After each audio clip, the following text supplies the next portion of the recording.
The Zilani homeworld had never seen such darkness. Where once 3 suns cast warm light across crystal cities, now only smoke and ash filled the sky. Admiral Thys stood on the command deck of the last remaining defense station, watching helplessly as another evacuation ship burst into flames. The Korthak Empire had come like a plague across the stars. For 200 cycles, the Zilani Federation had enjoyed peace. Their people were gentle beings who solved problems through discussion and trade. War was something they read about in ancient history files. They had weapons, but only for defense against space debris and wild animals. The Korthak were different. They lived for conquest. Their reptilian bodies were built for violence, with razor-sharp claws and thick scales that could stop most energy weapons. They had swept through Zilani space like wildfire, destroying everything in their path. 3 of the 4 core worlds had already fallen. Only Zilanos Prime remained, and it would not last much longer. "Admiral," called out Communications Officer Vren, his blue skin pale with fear. "The 4th defense grid just went down. We have maybe 6 hours before they reach the planet's surface." Thys closed her large eyes. Her people were herbivores who had evolved from prey animals. Every instinct told them to run when predators appeared. But there was nowhere left to run. Behind her, the evacuation continued. Ships packed with civilians fled toward the outer colonies. But even those would fall eventually. The Korthak never stopped hunting. "Sir?" Vren spoke again, his voice shaking. "The Council is asking about the emergency protocol." The emergency protocol. Thys had hoped it would never come to this. 6 months ago, when the Korthak first attacked, the Zilani Science Council had made a desperate proposal. If all else failed, they would send a distress signal into unexplored space. Maybe somewhere out there another species might help them. It was a foolish hope. Every known species in the galaxy was either too weak to fight the Korthak or too smart to try. The Korthak had been expanding for 300 years. They had crushed dozens of civilizations. What could possibly stop them now? "Activate the protocol," Thys said quietly. Vren's hands trembled as he worked at his console. "Broadcasting on all frequencies. Maximum power. The signal should reach at least 50 star systems in unexplored space." The message was simple. It contained basic information about Zilani biology, their location, and a plea for help. It also included detailed files about the Korthak Empire. Any species that received the signal would know exactly what they were dealing with. Thys didn't expect an answer. The signal would take months to reach distant stars, and any response would take just as long to return. By then, the Zilani would be extinct. Far across the galaxy, on a small blue planet orbiting a yellow star, the signal was received. Lieutenant Maria Santos was on duty at the Deep Space Monitoring Station when the computers detected the transmission. She had been tracking asteroids and space junk for 6 hours, fighting to stay awake. Then every alarm in the facility started screaming. "What the hell?" Maria jumped to her feet, coffee spilling across her console. The main screen filled with data, faster than light transmission. "Unknown source. Alien origin confirmed." Maria's hands shook as she reached for the emergency phone. "This is Santos at Deep Space Station 7. I need to speak to Admiral Chen immediately. We just received first contact." Within an hour, the most important people on Earth were gathered in a secure conference room beneath the Pacific Defense Command. Admiral Sarah Chen, head of Earth's small but growing space fleet, studied the alien transmission with cold eyes. "They're asking for help," said Dr. Kim, the team's xenobiologist. "These Zilani appear to be peaceful, herbivores. Their attackers, the Korthak, are described as the most violent species in the galaxy." General Rodriguez, commander of Earth's Marine Forces, laughed. "Most violent species in the galaxy? They haven't met us yet," Dr. Kim frowned. "Sir, you should understand what we're dealing with. According to this data, the Korthak have conquered dozens of star systems. They use biological weapons. They take no prisoners. They're described as apex predators." "Doctor," Admiral Chen said calmly, "these aliens classify Earth as a Class 12 death world. That's their highest danger rating. They think our planet is so deadly that nothing could possibly live here. We didn't just survive on Earth, we dominated it. We hunted animals that could tear us apart with their bare hands. We survived ice ages, plagues, and global wars. We built nuclear weapons and pointed them at ourselves. What exactly do you think we are?" The room fell silent. Dr. Kim looked at the data again. The Zilani files described Earth as a nightmare world where predators hunted for sport, where the weather could kill in minutes. where the dominant species was constantly at war. To them, humans were impossible. No creature should be able to survive on such a planet, let alone build starships. The Zilani homeworld will fall in less than a week, Admiral Chen continued.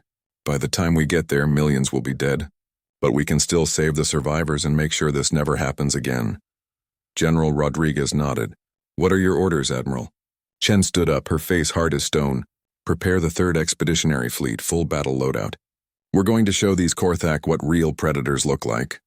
What about first contact protocols? Dr. Kim asked. We're supposed to approach any alien species peacefully. Admiral Chen turned to look at him. Doctor, we're not going there to make friends. We're going there to stop a genocide. The peaceful approach can wait until after we've dealt with the monsters. As the meeting ended, officers hurried away to prepare their ships and troops. Admiral Chen remained behind, staring at the alien message on the screen. The Zilani seemed like good people. They didn't deserve what was happening to them, but the Korthak had made a mistake. They thought they were the apex predators of the galaxy. They had never faced a species that had clawed its way to the top of the food chain, on a world that actively tried to kill everything that lived on it. Earth's children had survived the dinosaurs, the ice, the plagues, and each other. They had learned to fight not just to win, but to make sure their enemies could never threaten them again. The Korthak were about to learn why humans were the only species crazy enough to split atoms and point the results at their own planet. 3 days later, the 3rd Expeditionary Fleet launched from Earth orbit. 12 heavy cruisers, 30 destroyers, and 40 support ships carrying 20,000 of Earth's finest warriors. They jumped into hyperspace, heading toward a distant star system where gentle herbivores were being slaughtered by reptilian monsters. The Korthak Empire had ruled through fear for 3 centuries. They were about to discover what true fear felt like. Admiral Chen stood on the bridge of her flagship, watching the stars blur past.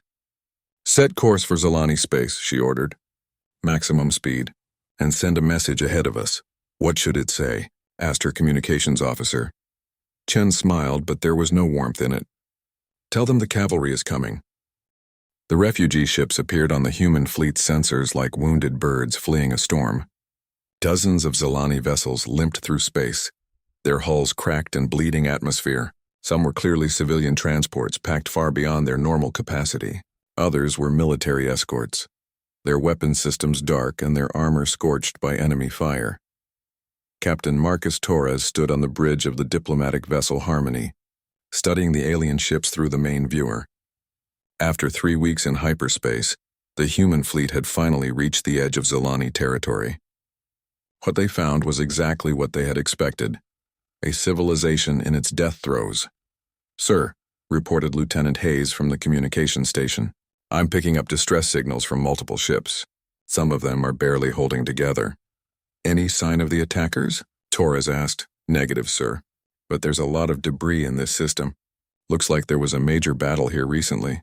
Torres nodded. The Korthak had moved on, leaving only destruction behind. It was a pattern they had seen in the intelligence reports.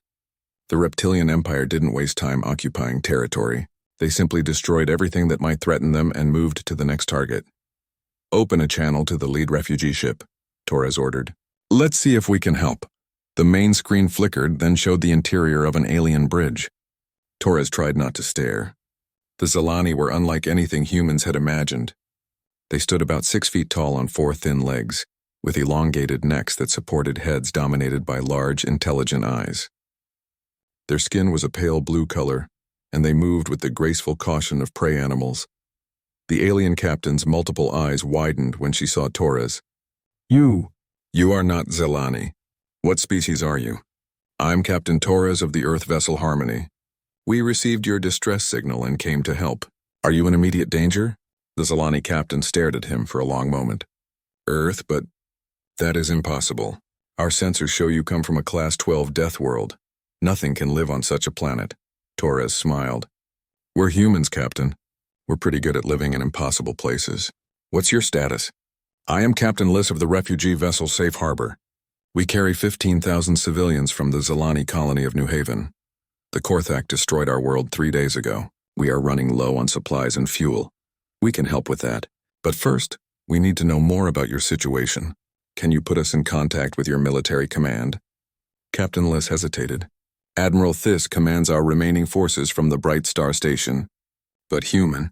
The Korthak are the most violent species in the galaxy. They have weapons that can crack planets. They take no prisoners.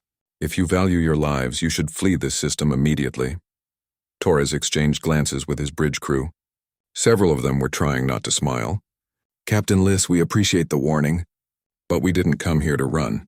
We came here to help. 6 hours later, Captain Torres found himself aboard the Zilani command station Bright Star, walking through corridors designed for beings with very different anatomy. The artificial gravity was lighter than Earth normal, and the air carried a sweet scent that reminded him of flowers. Admiral Thys met him in her private office, a circular room with no corners where a predator might hide. She moved nervously as Torres entered, her large eyes tracking his every movement. "Please sit," she said, gesturing to a chair that had been hastily modified for human anatomy. "I must admit, your arrival has caused quite a stir among my people. We have studied the files from your home system. Earth is rated as one of the most dangerous worlds we have ever encountered." Torres settled into the chair. "What exactly makes it so dangerous?" Thys activated a holographic display. Images of Earth filled the air between them. Massive storms, volcanic eruptions, predatory animals with huge teeth and claws, videos of human wars and nuclear explosions. "Your planet appears to be actively hostile to life," Thys said. "Violent weather patterns that can level cities. Predatory animals that hunt for pleasure rather than necessity. Geological instability that reshapes continents. And your species?" "Captain Torres, our historians have studied your broadcast signals. You have fought over 400 major wars in the last 1,000 years. You created weapons capable of destroying your entire planet, then built enough of them to destroy it several times over." Torres watched the images with interest. "That's a fair assessment. Earth is a tough neighborhood, but it made us tough too. How is that possible? Our people evolved from creatures that fled from predators. When faced with violence, our instinct is to hide or run. But your species evolved from persistence hunters. You literally chased your prey until it died of exhaustion. What kind of mind does that create?" Torres considered the question. "Admiral, may I ask you something? When the Korthak attack, what do your people do?" "We evacuate civilians and try to minimize casualties. Our military does its best to delay the enemy while non-combatants escape." "And when you can't escape?" Thys looked confused. We have never faced that situation before. There has always been somewhere to run." "That's the difference between us," Torres said quietly. "Humans have faced extinction many times. Ice ages, supervolcanic eruptions, asteroid impacts, plagues, wars. We've been trapped with nowhere to run more often than we can count. And we learned something important. Sometimes the only way to survive is to make sure your enemy doesn't." The Admiral's blue skin grew pale. "You mean?" "Totalva. I mean that when something threatens our species, we don't just defend ourselves. We eliminate the threat completely. No half measures, no mercy. No chance for them to come back stronger." Thys activated another display showing videos of Korthak attacks. The reptilian warriors were massive, easily 8 feet tall with thick scales and natural weapons that could tear through metal. They moved through Zilani cities like natural disasters, destroying everything in their path. "The Korthak have conquered 47 star systems," Thys said. "They have ships that can destroy moons. Their warriors are bred for violence from birth. General Scraith, their supreme commander, has personally killed over 10,000 sentient beings. How can you possibly fight such creatures?" Torres watched the videos of Korthak brutality with growing anger. He saw alien civilians gunned down as they tried to surrender. He watched Korthak soldiers burn hospitals and schools. One video showed Korthak warriors forcing captured Zilani to fight each other for their amusement. "Admiral," Torres said, his voice carefully controlled, "these Korthak consider themselves apex predators, correct?" "Yes. They believe violence and strength give them the right to rule over all other species. Then they're going to learn something new today." Torres stood up, his hand resting on his sidearm. "They've never met actual apex predators." "I don't understand." Torres looked directly at Admiral Thys. "The Korthak evolved on a world where they were the dominant predator. They never had to fight for survival against something bigger and meaner than they were. Humans evolved on a world where we started at the bottom of the food chain. We had to outsmart, outrun, and eventually outfight creatures that were designed by nature to kill us." He activated his personal communicator. "Torres to Admiral Chen. The situation is confirmed. requesting permission to engage. Admiral Chen's voice crackled through the speaker. Permission granted, Captain. Show them what humans do to bullies. Theiss stared at the human captain. What are you going to do? Torres smiled, but there was something cold and dangerous in his eyes. We're going to teach the Korthak the difference between being a predator and being an apex predator. They think they're wolves. They're about to find out what happens when wolves meet humans. As Torres left the station, Admiral Theiss watched through the viewport as the human fleet moved into attack formation. She had asked for help from the unknown reaches of space. Now she wondered if she had made a terrible mistake. The humans didn't move like prey animals or even like typical predators. They moved like something that had never learned to be afraid. General Skraith stood on the command deck of his flagship Bone Crusher, watching the final bombardment of Zelenos Prime with satisfaction. The last major Zelani world was burning beautifully. Cities that had stood for thousands of years were now smoking ruins. The pathetic defenders had stopped shooting back hours ago. General, hissed his second-in-command, Colonel Vrex. Long-range sensors are detecting ships approaching the system. Unknown configuration. Skraith barely looked up from the destruction below. More refugees trying to rescue their weakling friends. How many ships? 82 vessels, sir. But they're not running. They're heading directly toward us. Now Skraith paid attention. In 300 years of conquest, no species had ever voluntarily approached a Korthak fleet. Fear was the Empire's greatest weapon. The sight of their massive warships was usually enough to make entire planets surrender without a fight. Show me, Skraith ordered. The main display flickered to life, showing the approaching fleet. The ships were smaller than Korthak vessels but moved with purpose and precision. Their design was unfamiliar, angular and aggressive like metal predators built for war. Any response to our identification signals? Skraith asked. Yes, sir. They're broadcasting on all frequencies. Message incoming now. A new face appeared on the screen. Skraith had seen many alien species during his campaigns, but this one was different. The creature had forward-facing eyes like a predator, but its features were arranged in a way that seemed almost calculating. When it spoke, its voice was calm and controlled. This is Admiral Sarah Chen of the Earth Expeditionary Fleet. You are General Skraith of the Korthak Empire. We have come in response to a distress signal from the Zelani Federation. You will cease all hostile actions immediately and withdraw from this system. Skraith laughed, a sound like rocks grinding together. I am General Skraith, conqueror of 47 worlds, slayer of 10,000 enemies. You will identify your species and explain why you dare to challenge the might of the Korthak Empire. The human admiral's expression didn't change. We are humans from the planet Earth. We don't care about your reputation, General. We care about stopping you from committing genocide. Humans? Skraith activated his tactical display. My databases show no record of your species. You must be primitives who stumbled onto faster-than-light travel. Turn around and flee, little mammals, or we will add your bones to our collection. Admiral Chen's smile was small and cold. General, you've made two mistakes. First, you assumed we were prey. Second, you threatened us. We don't respond well to threats. The transmission ended. Skraith stared at the blank screen for a moment, then began laughing again. 80 ships against our 500? They must be insane. All vessels prepare for battle. Let's show these humans what real predators can do. The human fleet spread out in a formation that looked almost casual to Korthak eyes. Admiral Chen stood on the bridge of her flagship Retribution, watching enemy ships move to intercept them. Tactical assessment? She asked. Commander Jackson studied his displays. Enemy ships are bigger and more heavily armored than ours. Their weapons appear to be plasma-based high-energy output. They're moving in a standard intimidation formation, trying to look as scary as possible. And their weaknesses? They're overconfident, Admiral. Look at their positioning. They're not treating us like a real threat. They think size and firepower are all that matter. Admiral Chen nodded. They've never fought humans before.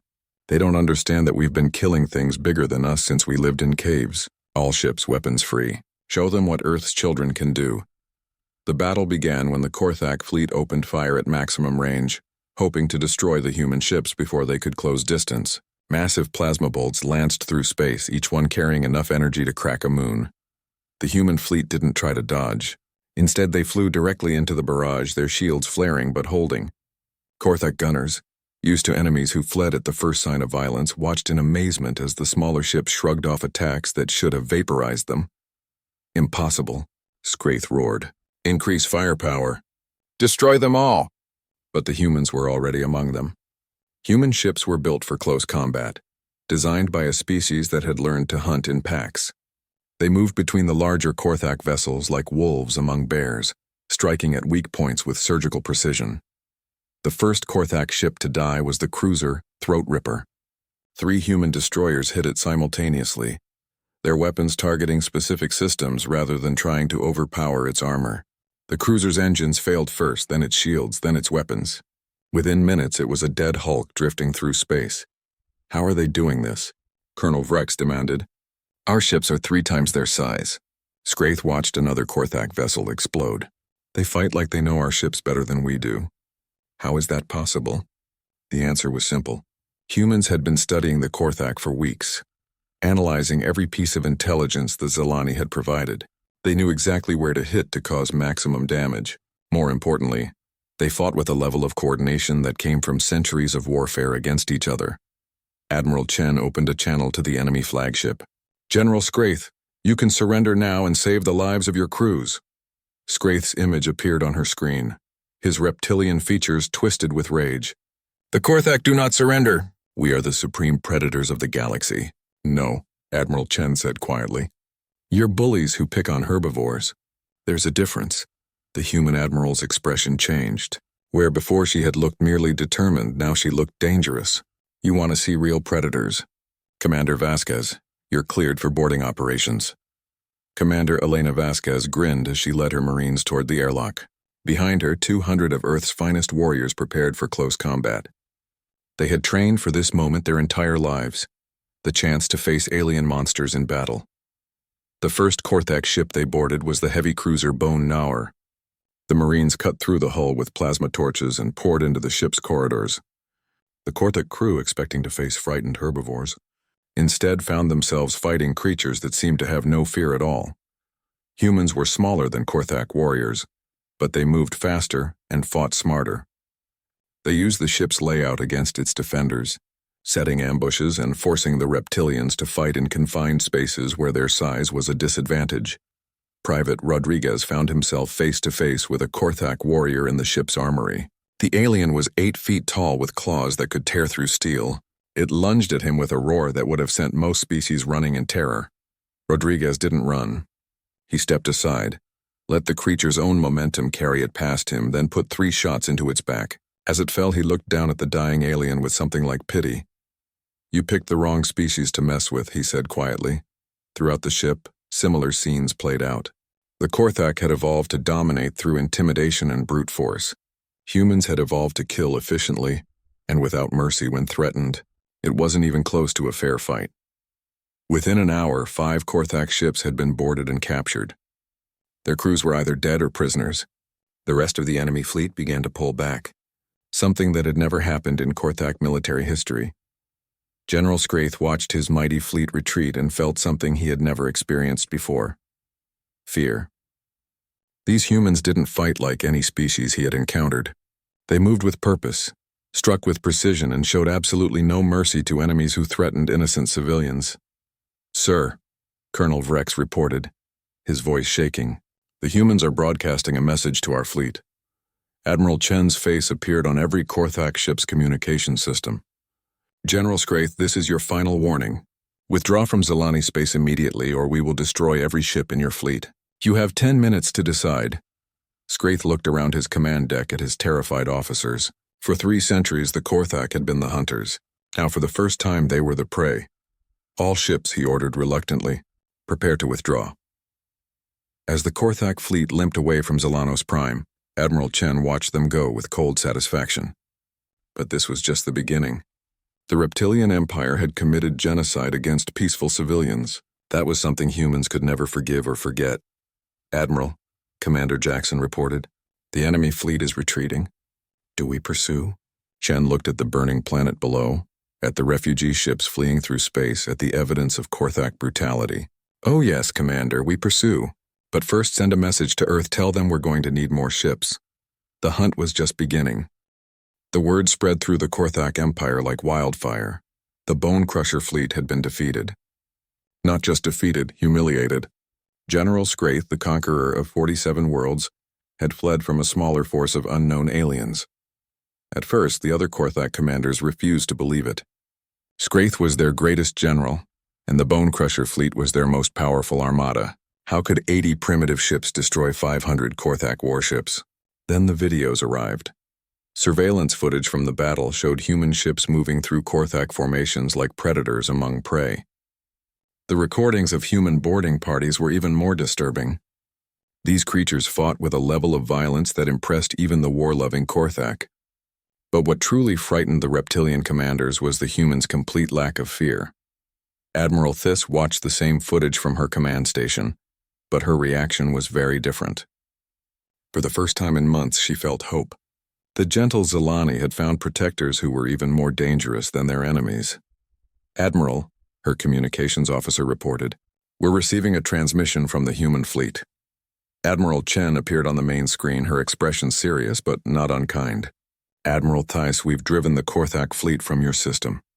Your homeworld is safe for now." "Thank you," Thys said, and meant it. "How can we ever repay this debt?" "You don't owe us anything, but we need information. How many star systems has the Korthak Empire conquered? Where are their main military bases? We need to know everything about their operations." Thys hesitated. "Admiral Chen, you cannot be considering attacking the entire Korthak Empire. They control over 300 star systems. Their military has millions of ships." Admiral Chen's smile was cold as winter. "Admiral Thys, the Korthak made a mistake when they started committing genocide. We can't let that stand. Humans have a saying, if you want peace, prepare for war. But sometimes if you want real peace, you have to make sure your enemies can never threaten anyone again." 3 days later, the human fleet struck the Korthak supply base at Zerion Prime. The attack came without warning, human ships emerging from hyperspace in perfect formation. The base's defenders had barely enough time to sound the alarm before plasma fire began raining down on their facilities. Commander Elena Vasquez led the ground assault personally. Her Marines had studied every detail of Korthak military installations, and they moved through the base like they had built it themselves.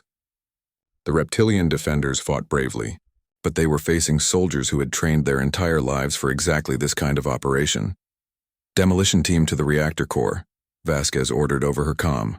"Intelligence team to the command center. Remember, we want their computer files intact." Within 2 hours, Zerion Prime was a smoking ruin. But before destroying the base, the humans had downloaded every piece of military intelligence they could find. Ship movements, supply routes, communication codes, everything the Korthak Empire had thought was secret. Admiral Krelos received word of the attack while reviewing plans for the invasion of the Helix Nebula colonies. The aged general had commanded Korthak forces for over 50 years, and he had never seen anything like the human assault videos. "They move like we do," he admitted to his staff, "but faster and smarter. How did such a species develop?" His intelligence officer pulled up the files they had gathered on Earth. "Sir, their homeworld appears to be a nightmare. Constant natural disasters, predatory animals that hunt in packs, weather patterns that can kill in minutes. Their entire evolutionary history is a story of survival against impossible odds. And their military history? They've been fighting each other for their entire recorded history. War after war, each one teaching them new ways to kill efficiently. They developed nuclear weapons, then chemical weapons, then biological weapons. They've practiced every form of warfare imaginable." Krelos studied the data with growing unease. "These humans are not like the species we usually fight. They don't flee when threatened. They attack. Sir, there's something else. Our communications intercepts suggest they're not just planning to defend Zelani space. They appear to be preparing for a full-scale war against us." The general laughed, but there was no humor in it. "A full-scale war? They have 80 ships. We have 10,000, yes, sir. But they're not fighting like a small force. They're fighting like the advanced scouts for something much larger." Krelos was right to be worried. Back at Earth, Admiral Chen's message had triggered the largest military mobilization in human history. The Third Expeditionary Fleet had been just the beginning. Now shipyards across human space worked around the clock to build new warships. General Rodriguez stood in the command center beneath Geneva, coordinating the deployment of human forces across known space. "How many ships will we have ready in 3 months?" he asked his logistics coordinator. 250 combat vessels, sir. Plus support ships, that brings us to over 400 total. And troops? 100,000 Marines, sir. The best we've ever trained, Rodriguez nodded. It wasn't a large force by galactic standards, but it didn't need to be. Humans had learned long ago that victory went not to the largest army, but to the smartest and most ruthless one. Send word to Admiral Chen, Rodriguez ordered. Tell her the cavalry is coming. The human war machine moved with terrifying efficiency. While the main fleet prepared for deployment, smaller task forces struck Korthak outposts throughout the border regions. These attacks followed a pattern that became known as the human doctrine. Swift, overwhelming assaults that left no survivors and no intact facilities. The psychological effect on the Korthak Empire was devastating. For 3 centuries they had been the hunters. Now they were being hunted by creatures that seemed to anticipate their every move. Admiral Chen stood on the bridge of her flagship, studying the latest intelligence reports. Human forces had now destroyed 17 Korthak military installations without losing a single ship. But the real war was just beginning. Admiral, her communications officer, reported, "We're receiving a transmission from the Korthak High Command. It's General Krelos." The reptilian general appeared on the main screen, his scaled features showing stress and exhaustion. "Admiral Chen, I am General Krelos of the Korthak Supreme Fleet. I wish to discuss terms." "What kind of terms?" Chen asked. "A ceasefire. You withdraw from our territory, and we will not attack Zilani space again." Admiral Chen studied the alien general for a long moment. "General Krelos, let me explain something to you. Your forces have committed genocide against peaceful civilians. You've destroyed entire worlds full of innocent people. We don't negotiate with war criminals. You cannot possibly hope to defeat the entire Korthak Empire. We have ruled this region of space for 300 years. General, you ruled through fear and intimidation. That only works until someone comes along who isn't afraid of you." Admiral Chen leaned forward. "We're not afraid of you. We're not afraid of your empire. And we're not going to stop until you can never threaten innocent people again." The transmission ended. General Krelos stared at the blank screen, realizing for the first time that his empire faced an enemy that could not be negotiated with, could not be intimidated, and would not stop fighting until the Korthak were completely defeated. Across the empire, Korthak commanders began receiving new orders: abandon all conquered territories and fall back to the core worlds. For the first time in their history, the mighty Korthak Empire was in full retreat. But Admiral Chen wasn't satisfied with retreat. As the main human fleet jumped toward the Korthak core systems, she opened a channel to all Korthak military frequencies. "This is Admiral Sarah Chen of Earth. Your empire ends today. Any Korthak forces that surrender immediately will be treated according to the laws of war. Any forces that continue to resist will be destroyed without mercy. You have 1 hour to decide." The message was broadcast in every Korthak language and dialect. Throughout the empire, reptilian warriors who had never known defeat listened to the ultimatum from a species they had never heard of 6 months ago. Some chose to surrender. Others chose to fight to the death. Admiral Chen was prepared for either choice. Humans had been dealing with bullies for thousands of years. They knew exactly how to make them stop. The surrender came exactly 73 days after the first human ship entered Zilani space. General Krelos, now supreme commander of what remained of the Korthak Empire, stood aboard his flagship in the ruins of the once mighty Korthak home fleet. Around him, the wreckage of 200 warships drifted silently through space. The humans had not even needed their full force. Admiral Chen's fleet of 400 ships had swept through Korthak space like a plague, destroying everything in their path. The reptilian empire's superior numbers meant nothing against an enemy that fought with surgical precision and absolute ruthlessness. "Admiral Chen," Krelos spoke into his communication system, his voice hollow with defeat. "The Korthak Empire surrenders unconditionally." The human admiral appeared on his screen, her face showing no emotion.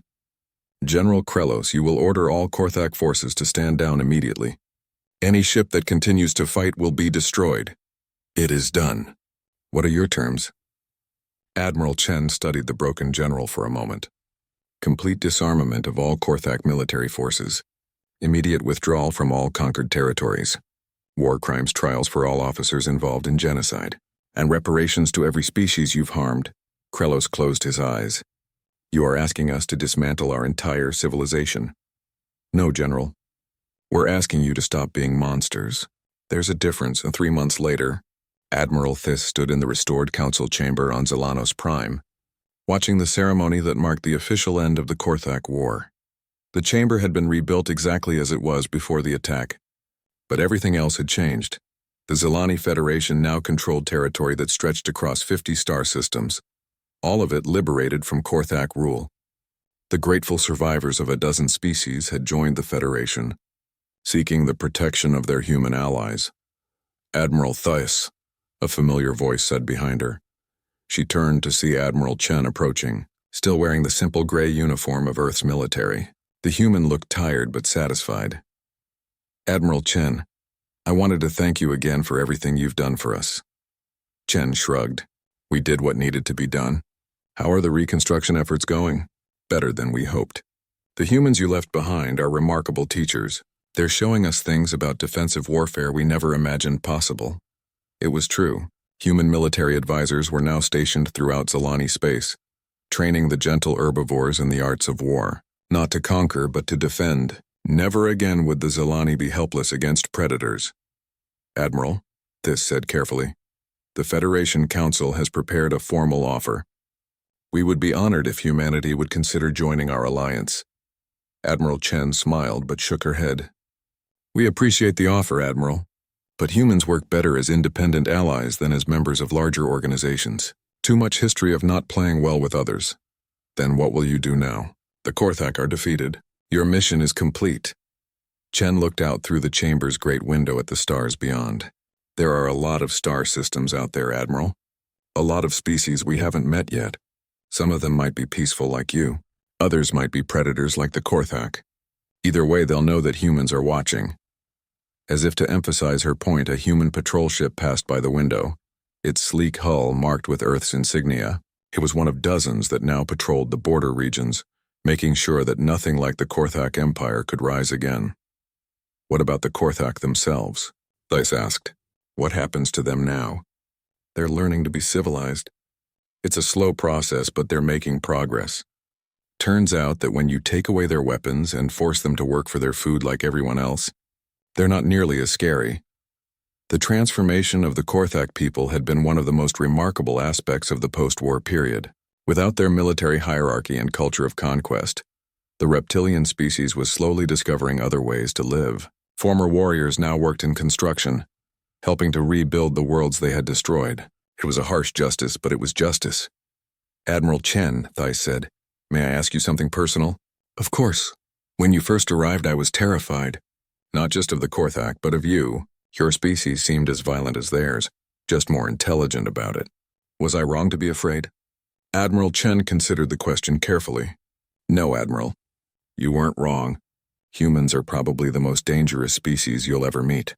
We've killed more of our own people than all the galaxy's wars combined. We've built weapons that could sterilize entire star systems. We've practiced every form of violence imaginable." Thys felt a chill. "Then how are you different from the HFY?" "Because we choose when to use that violence. The HFY used it because they enjoyed it. Humans use it only when we have to, only to protect people who can't protect themselves. That's the difference between a predator and a guardian." Chen turned to leave, then paused. "Admiral, can I give you some advice?" "Of course. The galaxy is full of predators. Most of them are like the HFY, bullies who prey on the weak because it's easy. But every once in a while you'll meet something worse, something that's truly evil. When that happens, don't try to reason with it or understand it. Just call us." Admiral Chen walked away, leaving Thys alone with her thoughts. Through the window, she could see human ships patrolling the system, watchful guardians keeping the peace. On the former HFY homeworld of Dracos Prime, a very different scene was playing out. Former General Scraith, now simply Citizen Scraith, worked in the ruins of what had once been the planetary capital. His job was to help clear debris from the bombed military installations. A fitting irony for someone who had spent his life creating such ruins on other worlds. A young HFY approached him, barely old enough to remember the old empire. "Citizen Scraith, is it true that you once commanded a great fleet?" Scraith paused in his work, looking at the youngster with eyes that had seen too much. "Yes, child. I commanded the Bone Crusher fleet. We thought we were the greatest predators in the galaxy. What happened to them? The fleet, I mean." Scraith looked up at the sky where a human patrol ship moved silently among the stars. We met something that was better at being predators than we were. We learned that there's always something bigger and more dangerous in the universe. The humans? Yes, but they're not like us. We destroyed because we enjoyed it. They destroy only when they have to, only to protect others. That's what makes them truly dangerous. They're predators with a conscience. The young Korthak looked confused. I don't understand. Screeth returned to his work. Pray you never have to, child, and pray that the humans remain our guardians rather than our enemies. Far above, aboard the human observation station that monitored the former Korthak homeworld, Lieutenant Sarah Kim watched the conversation through surveillance equipment. She made a note in her report. Rehabilitation efforts continue to show progress. Former military personnel are successfully integrating into civilian roles. It had been 6 months since the end of the war, and humanity was still learning how to be galactic peacekeepers. It was a role they had never wanted but seemed naturally suited for. Earth's children had always been good at hunting monsters. Admiral Chen sat in her office aboard the mobile command station Terra's Shield, reading reports from across the former Korthak territory. Every world was rebuilding. Every species was free. The nightmare was over. Her communications officer knocked on the door. Admiral, we're receiving a distress signal from the Andromeda sector. Unknown species requesting assistance against hostile invaders. Admiral Chen looked up from her reports. How far away? 3 weeks at maximum hyperspace velocity, sir. Chen stood up, reaching for her uniform jacket. Signal the fleet. We're going hunting again. As the human ships prepared to jump back into hyperspace, Admiral Thiss watched from her rebuilt world. She understood now why the humans had refused to join the Federation. They weren't builders or diplomats or traders. They were the galaxy's immune system, moving through space to eliminate threats before they could spread. It was a lonely job, but someone had to do it. And in a universe full of predators, it was probably best that the job belonged to the apex predators, the ones who had learned to choose their battles and protect the innocent. The humans had shown no mercy to the Korthak Empire because mercy would have meant allowing genocide to continue. But they had shown wisdom in how they ended the war, not with extermination, but with transformation. As the human fleet disappeared into hyperspace, heading toward another crisis in another star system, one thought echoed through the minds of every peaceful species in the galaxy. Thank the stars that the humans are on our side. Thank you for watching and comment for next part.